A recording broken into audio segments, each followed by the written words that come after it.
ଭଗବାନ ଯେତେବେଳେ ଆମ ଘରେ ବାସ କରନ୍ତି, ଆମକୁ କିଛି ନା କିଛି ସଂକେତ ମିଳେ, ଯାହାଦ୍ୱାରା ଆମେ ଭାବୁ ଭଗବାନଙ୍କ କୃପା ଆମ ଉପରେ ଅଛି। ଆସନ୍ତୁ ଜାଣିବା ସେ 11ଟି ସଂକେତ ବିଷୟରେ। ଭଗବାନଙ୍କ କୃପା ପାଇବା ପାଇଁ ଆମକୁ ପ୍ରାର୍ଥନା, ପୂଜା, ପାଠ କରାଯାଏ।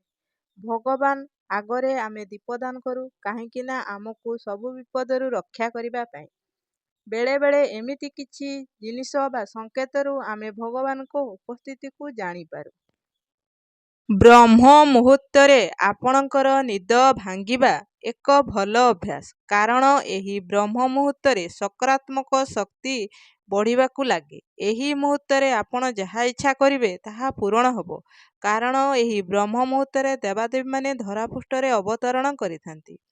ଆପଣଙ୍କ ଘରର ତୁଳସୀ ଗଛ ହରା ଭରା ସବୁଜ ହୋଇଥିଲେ ଜାଣନ୍ତୁ ମା ଲକ୍ଷ୍ମୀଙ୍କ କୃପା ଆପଣଙ୍କ ଘରେ ସଦାସର୍ବଦା ରହିଛି।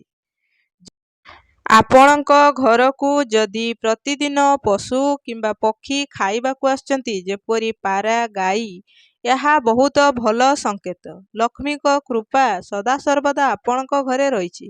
ତେଣୁ ପ୍ରତିଦିନ ଗାଈକୁ ଖଣ୍ଡିଏ ରୁଟି ନିହାତି ଦିଅନ୍ତୁ ଏବଂ ପାରାମାନଙ୍କୁ ଧାନ ଦିଅନ୍ତୁ।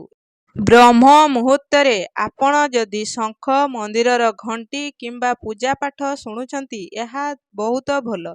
ଦିନଟି ମଙ୍ଗଳମୟ ହେବା ସହ ଭଗବାନଙ୍କର କୃପା ସଦାସର୍ବଦା ଆପଣଙ୍କ ସହିତ ରହିଥିବ। ମନ୍ଦିର ବା କୌଣସି ସ୍ଥାନରୁ ହରିନାମ ଶୁଣିବା ବହୁତ ଭଲ ହୋଇଥାଏ। ଏହା ମନକୁ ଶାନ୍ତି ଦେଇଥାଏ।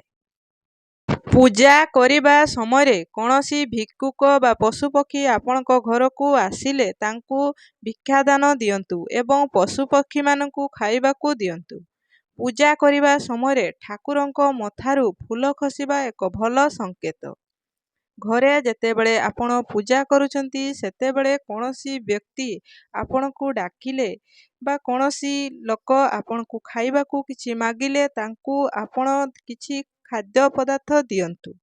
ଘରେ ଝିଟିପିଟି ଦେଖାଦେଲେ ଏହା ଶୁଭ ମନାଯାଏ। ଅଚାନକ ଘରକୁ ଅତିଥି ଆସିବା ମଧ୍ୟ ଲକ୍ଷ୍ମୀଙ୍କର ସଂକେତ ହୋଇଥାଏ। ଆପଣ ନିଜ ସାମର୍ଥ୍ୟ ଅନୁଯାୟୀ କିଛି ଦାନ ଧର୍ମ କରନ୍ତୁ।